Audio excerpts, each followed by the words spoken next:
Hello Year 7, this is the start of the dissolving and separating booklet, so this is lesson 1. This is your booklet. Please put your name and form and go to the first page. That's the close the gap sticker. That is page number 1. What dissolves in water?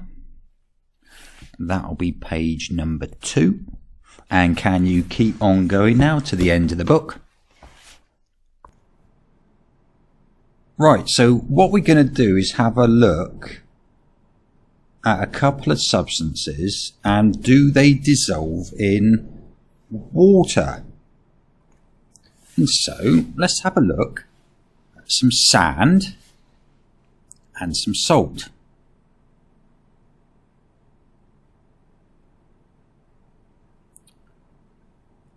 Putting some water into a test tube, equal amounts. Half filled 2 test tubes with water, great. Add a spatula of sand to 1 test tube and add a spatula of salt to the other one. Place a stopper or a bung in the top of each test tube. And then vigorously shake each test tube, making sure your thumb is over the stopper. And we can see with the salt,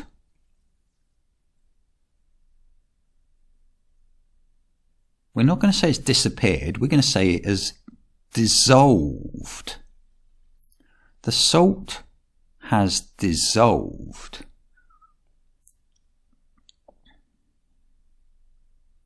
Shaking the sand for the same amount of time, same amount of shakes, and the sand has not dissolved.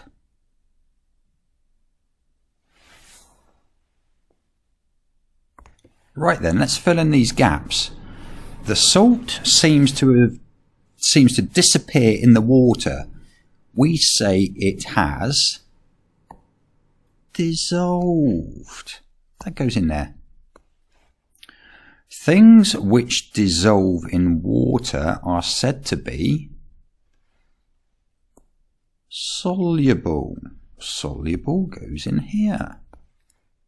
But things which don't are called insoluble. Insoluble goes in here. Salt is soluble in water, but sand is insoluble. So now we're going to look at these 3 science terms: solute, solvent, and solution.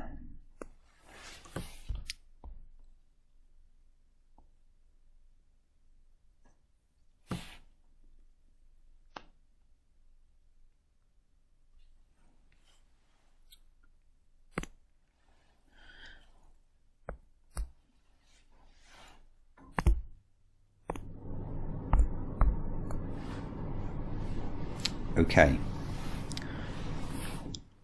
so let's just go through 1, 2 and 3 for a second. Number 1, these dark particles represent water. They're the solvent. The water particles are the solvent. They do the dissolving. Number 2, these white particles represent salt or sugar. They are the solute. They're the things that dissolve. And then, number 3, after stirring or shaking, the solute and the solvent mix together to form this here, a solution. So let's try and complete this little table here. Something is a substance that gets dissolved. That's a solute. A solute is a substance that gets dissolved by a solvent. Here, salt and sugar, AR at the end, are solutes. They're also solids, but solutes can be liquids or gases. The solvent is the substance which does the dissolving. Usually it's a liquid and usually it's water. Together, a solute and a solvent make a solution. Now I know that there is a lot of words there beginning with S. The basics is this. You've got a solution. What is a solution made of? It is made of a solute, the thing that gets dissolved, the salt or the sugar, plus the solvent, the thing that actually does the dissolving. So this is the big one here. Solute plus solvent gives us a solution.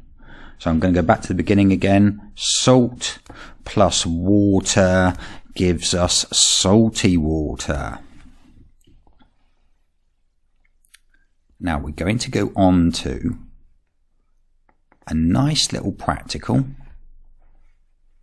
and it involves seeing, well, which substances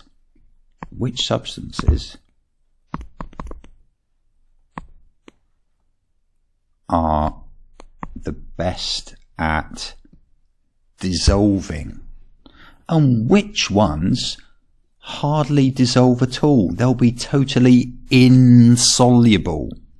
So let's have another look at the second video. We have 6 substances. We've got sugar, salt, alum, potassium nitrate, copper sulfate, and copper metal.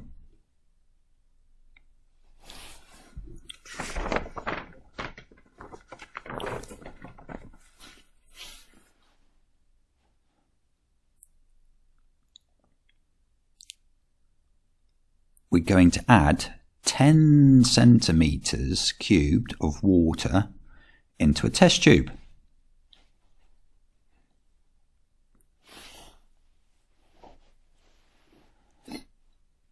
We're going to take a spatula of sugar and place it in to the test tube. Place a rubber bung on the top. Put your hand over the top, your thumb, and shake it vigorously for 1 minute.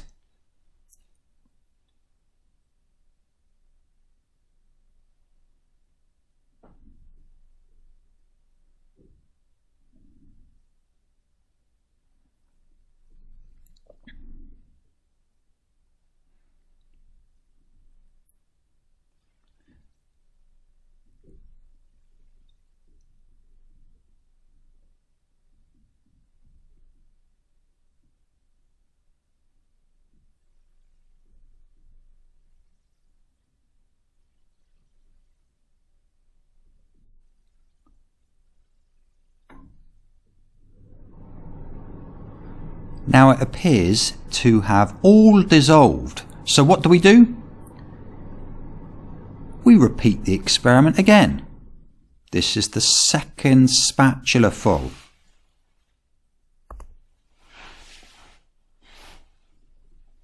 Repeat the experiment again.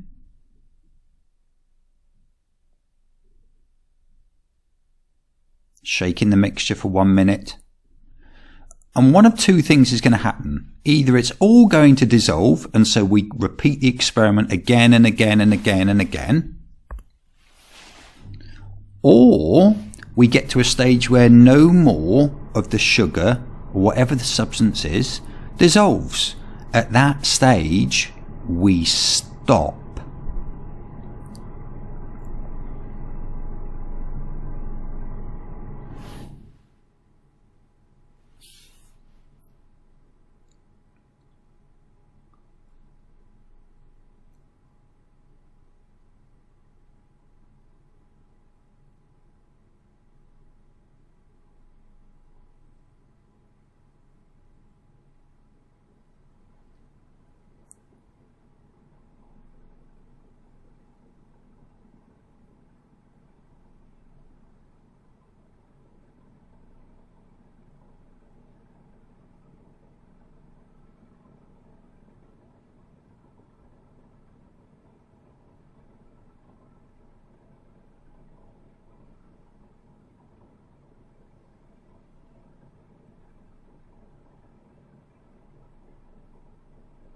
And so eventually we get to a stage where, however many spatulas have been done, we go one too many, and some of it won't dissolve now. Look at the bottom, some of the sugar's not dissolving. And we stop the experiment and move on to salt, and then alum, etc., etc., etc. Now, I've made a mistake in the method here. I'd like you to amend it.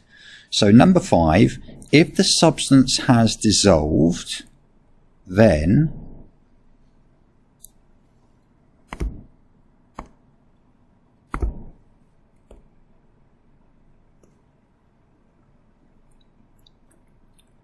add a line into your tally chart. And then number 6, I'll do this in a different colour. Number 6, if some of the substance remains, otherwise it has not dissolved, stop the experiment.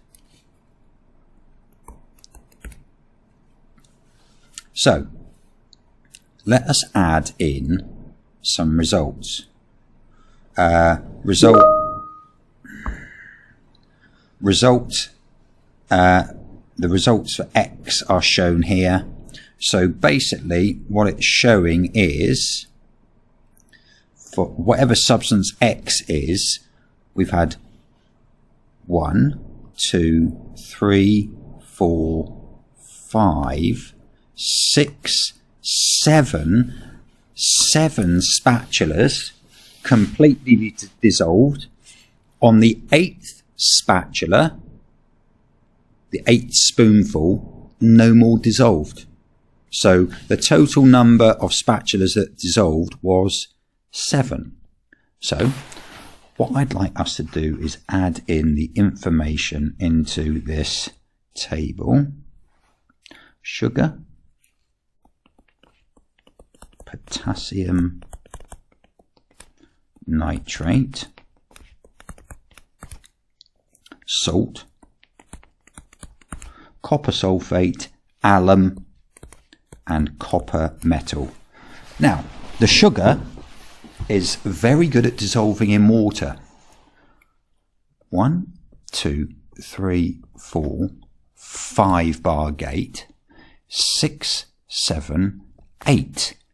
8 spatulafuls dissolved. Now, potassium nitrate, 1, 2, 3. Only 3 spatulas dissolved. The 4th one did not dissolve. Salt, 1, 2, 3, 4, 5 bar gate. 5 dissolved there. Copper sulfate, 1, 2, 3, 4. 4 dissolved. Alum, 1, 2, 2 dissolved. And then copper metal, we put the copper metal in, we shook it, none of it dissolved. So in actual fact, it's empty. So the number of spatulas that dissolved was 0. It was totally insoluble in water. Now, my independent variable here, what did we change?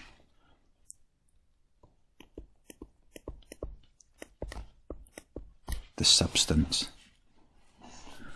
My dependent variable, what changed as a result? The number of spatulas that dissolved. The number of spatulas that dissolved. Now, there are quite a few control variables here.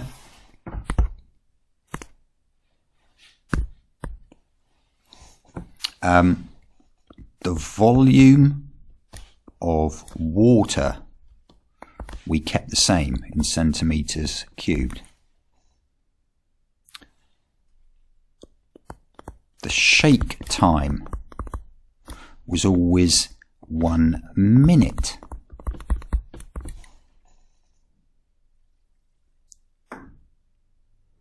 The room temperature